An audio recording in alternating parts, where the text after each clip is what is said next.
Imagine giving your heart to someone, building dreams together and planning a wedding that is supposed to be the happiest day of your life, only to discover they've betrayed you in the worst possible way. Most people would cancel everything, quietly break off the engagement and suffer in silence. But not me. I wanted justice. I wanted her to feel what I felt, and I wanted everyone to see the truth. This is the story of how I exposed my cheating fiancé right at our wedding. Hey there! Whether you're watching from your living room, on a lunch break, or just winding down for the night, welcome to Ninja Tales. This is where betrayal gets what it deserves. We drop new revenge stories every week, and trust me, you don't want to miss what's coming next. So hit that subscribe button, join the Ninja Tales family, and let's dive into this shocking story of public humiliation, karma, and one man's ultimate revenge. I met Emily during grad school. She was warm, smart, charming, the kind of person who made you feel like you were the only one in the room. We bonded over late-night study sessions, junk food, and mutual ambition. She wanted to be a social worker. I was heading into data science. We moved in together within a year. Everything felt right. Over 4 years, we built a life. Shared expenses, shared routines, shared future plans. Our families knew each other. We even had a dog together, a golden retriever named Benny. When I proposed to her on our 3rd anniversary, she cried. She said yes instantly. I remember thinking, I'm the luckiest guy alive. The wedding planning was stressful, but we handled it like a team. Or at least I thought we did. We picked out the venue, a charming countryside estate just outside the city. I booked a string quartet. She chose her dream dress. We sent out the invitations. Everything was lining up. Until it wasn't. About 3 months before the wedding, something started to feel off. Emily became distant. She was always busy. Her phone was suddenly always face down. She started working late more often. I asked if everything was okay. She smiled, kissed me on the cheek, and said I was imagining things. But my gut told me otherwise. Then came the night I couldn't ignore it anymore. She told me she was spending the night at her friend Sarah S.'s house after a work party. I believed her, until I opened her laptop to check our shared calendar and saw something that did not belong, an open tab for a hotel booking under her name. Curious and worried, I clicked. The reservation was for that very night. For 2. I felt sick. I didn't confront her immediately. Instead, I decided to investigate. I took screenshots. The next morning, I checked her messages while she was showering. I know it's wrong, but sometimes betrayal forces your hand. What I saw shattered everything. There were messages between her and someone named Nathan, a co-worker. The same guy she'd casually mentioned a few times before. They weren't just flirty, they were explicit. Plans, meetups, confessions. There was even a message that said, "Can't wait to have you tonight.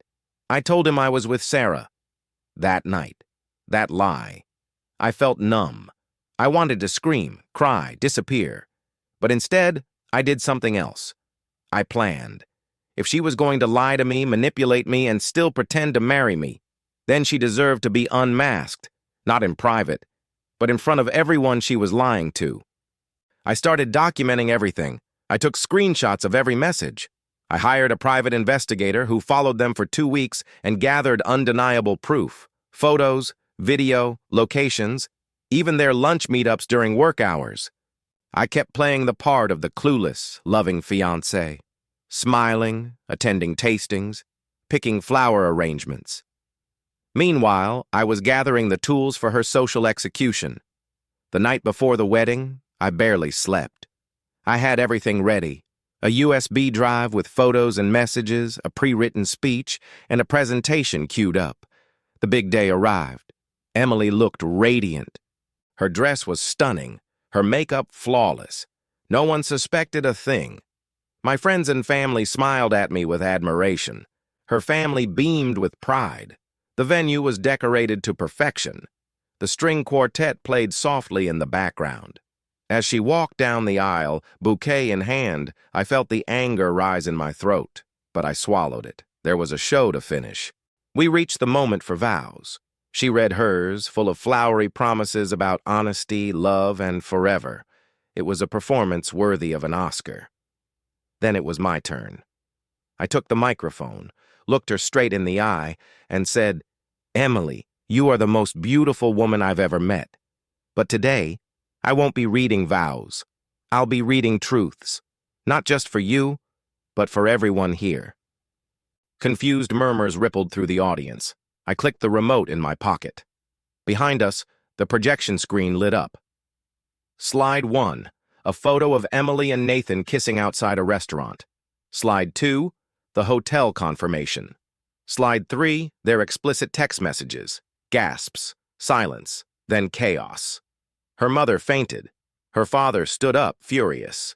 My best man muttered, "Holy s—" Emily dropped her bouquet and stammered, "Wait, I can explain." I handed her the microphone. "Go ahead." She said nothing, just ran. Down the aisle, through the door, and out into the parking lot. I turned back to the crowd. Well, I guess the reception's canceled. Half the guests left immediately. The other half stayed, mostly out of shock. I offered to turn the open bar into a freedom celebration. A few people even applauded me. Later that night, I donated all the wedding food to a local shelter. I sent the flowers to a hospital. The wedding gifts were returned to the senders. As for Emily, she tried calling, texting, emailing. She even showed up at my place once, crying. I didn't answer. I didn't engage. I had already said everything that needed to be said. She lost her job not long after. Turns out the company didn't appreciate having an employee featured in a viral cheating scandal. Me? I moved to a new apartment, got promoted a few months later, started therapy, and eventually, yes, began dating again. Carefully. Do I regret it? No. Exposing her wasn't about revenge. It was about truth, about not letting liars rewrite the story. I gave her every chance to come clean. She chose deceit. I just held up the mirror. If you ever find yourself betrayed, let me tell you this. You're not crazy. You're not weak. And walking away doesn't mean you lost. Sometimes walking away is the boldest move you can make. Thank you for watching this far. If you've ever experienced betrayal or just enjoy seeing justice served, drop a comment, share this story, and subscribe. This is Ninja Tales, where every lie gets what it deserves. And trust me, we're just getting started. Until next time, remember, the truth always shows up. And sometimes, it crashes the wedding.